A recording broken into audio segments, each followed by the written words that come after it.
Kalau najisnya alkohol, sehingga ada alkohol yang dibikin jadi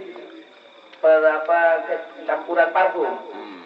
Ini sebetulnya Wahbah Zuhaili di dalam kitabnya Fiqhul Islam ini menjelaskan tentang madah alkohol, laisa bimutanajisin, laisa binajisin, ada seperti itu, bahwa apa yang dibikin alkohol ini pada dasarnya tidak najis.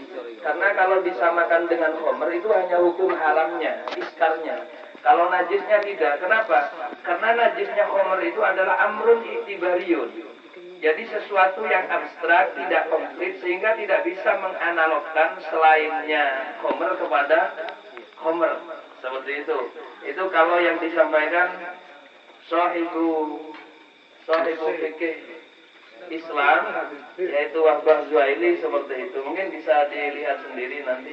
Jadi diketik saja di Maktabah Syamilah madah al-kuhul. Jadi bukan madatul kuhul, bukan begitu itu.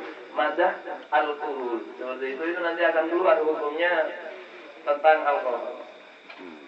Jadi kalau alkohol itu memang tidak bercampur khamr, maka dilihat dari sisi alkoholnya, apa nyampe tingkatan memabukkan atau tidak, seperti itu. 5%. Jadi kalau lebih dari 5% itu memabukkan.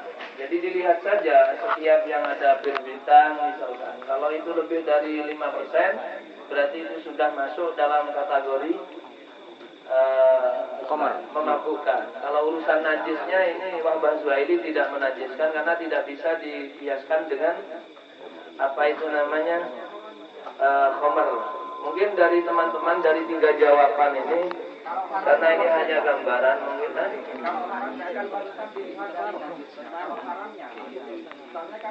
Sebentar. Saya kira bicara saya sudah urus ya. Kalau tidaknya melebihi 5% alkoholnya, maka ini tidak dianggap sesuatu yang memabukkan. Otomatis kan tidak haram.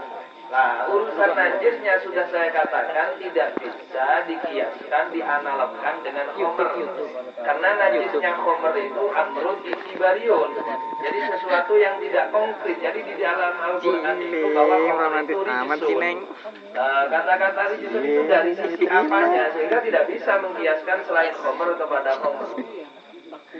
Nah, seperti itu. Itu yang disampaikan Wahbah Zuhaili. Saya katakan bahwa itu adalah penyampaian satu-satunya ulama fikih, yaitu Wahbah Zuhaili. Kalau yang di ulama salaf, setiap sesuatu yang mencapai tingkatan muskir, kalau makit, maka itu dihukumi najis. Kecuali yang asalnya dari jamit, sekalipun jadi makit, seperti binji dan hasyis tadi itu kalau dijus kemudian jadi mencair, maka tetap tidak najis. Kenapa? Karena al-muqtabar itu adalah asluhunya, bukan cairnya. Beda dengan khamr. Jadi khamr itu kan haramnya itu, mohon maaf, khamr itu akhirul inab setelah mencapai ketingkatan iskar.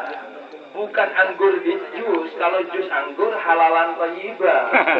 Jadi ini jangan difahami beda bahwa karena ada anggur di peras berarti khamr. Bukan.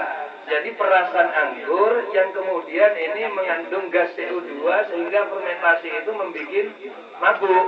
Maka inilah yang dikatakan khamr.